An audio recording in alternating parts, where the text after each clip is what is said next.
There is a better than even chance that the Right Honourable Sir Kier Starmer KC, MP, Davos attendee and Trilateral Commission member may be the next Prime Minister. Now you might think it doesn't really matter who occupies the office of Prime Minister if they're an establishment insider, and to some extent that's right. They all agree on the direction of travel, but as Connor Tomlinson of the Lotus Eaters has said, the argument seems to be about the colour of the car for the journey. Nevertheless, it's worth reminding ourselves of his ever-changing policy positions. What does this chameleon really think? He rather reminds me of the old Groucho Marx gag. These are my principles, and if you don't like them, well, I have others. In the referendum, for example, Keir Starmer backed Remain.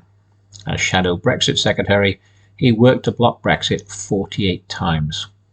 He has repeatedly called for a second referendum, which happens a lot where people don't like the result of the first one. But in May of 2023, Starmer flip-flopped. He said, "Britain's future is outside the European Union." Pretty clear, right? But soon after, he said he didn't want to diverge from the EU rules. He knows he can't say that we should rejoin, but that's what he really wants. So we can probably look forward to a de facto membership without actually signing a membership document. Starmer's shadow chancellor, Rachel Reeves, in 2018 called for a £20 billion annual wealth tax. However, as of now, she apparently has no plans for such a tax. Now, no plans is different from ruling something out, of course. She issued the somewhat nonsensical clarification that it would be better to tax people who get their income through wealth, such as owning buy-to-let properties. She doesn't seem to be aware that income from residential units is already taxed on the gross rather than the net income. And of course, capital gains tax is payable upon disposal. No plans is politicians speak for, yes, I'm going to do it, but I can't say so for electoral reasons.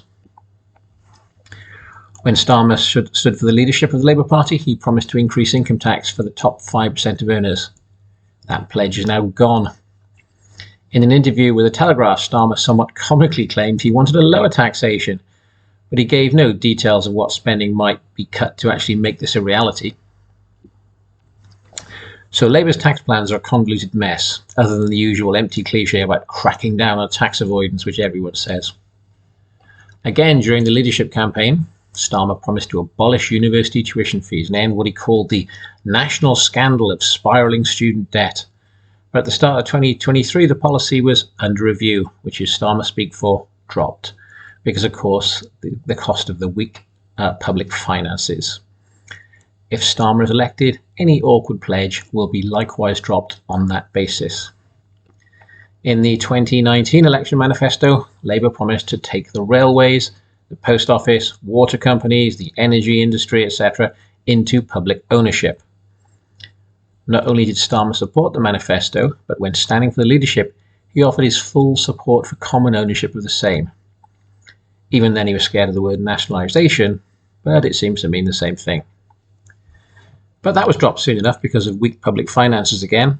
It was replaced with the Great British Energy Company, which was to be publicly owned and run in the UK on clean power. Even this reduced ambition was a huge commitment. They were going to spend $28 billion a year, funded by, of course, more borrowing to accelerate the UK's transition to net zero. However, in June of 2023, this was scaled back, and the $28 billion figure would not be reached until halfway through the first term, and then only if public debt was falling as a share of GDP after 5 years. So we really don't have any idea what Labour's energy policy will be, but never fear, they're still going to nationalise the railways, depending of course on said public finances, so who the hell knows.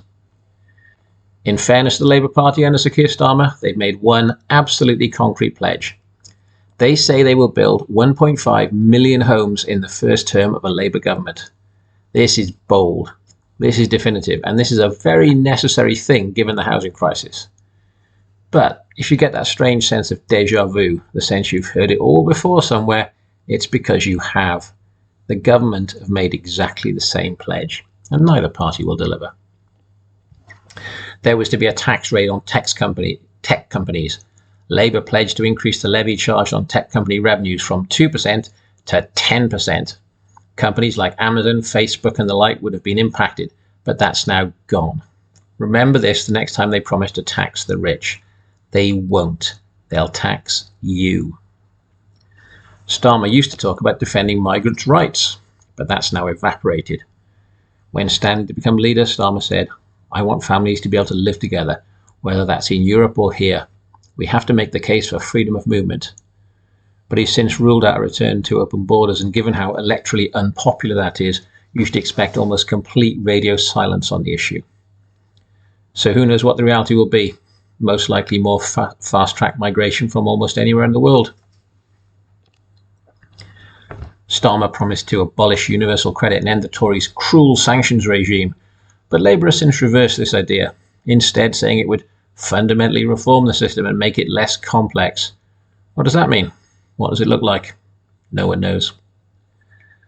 Labour had vowed to block all new oil and gas developments in the North Sea as we drive ourselves pointlessly to dependence on foreign imports. The party has, for example, been critical of government plans to develop the huge new Rosebank field. Shadow Climate Secretary Ed Miliband said proposals would drive a coach and horses through our climate commitments. Pretty clear, right? After Miliband's very public criticism, Labour said it would not, in fact, block Rosebank. Then, of course, we had Sir Kier's 2019 election campaign where he wanted Jeremy Corbyn to be Prime Minister, but shortly thereafter suspended him for anti-Semitism. Now, it seems to me you can have one view or the other, but not both. We get the usual vague talk about hardline policing, tougher sentences, but nothing on increasing the prison estate, which is currently full.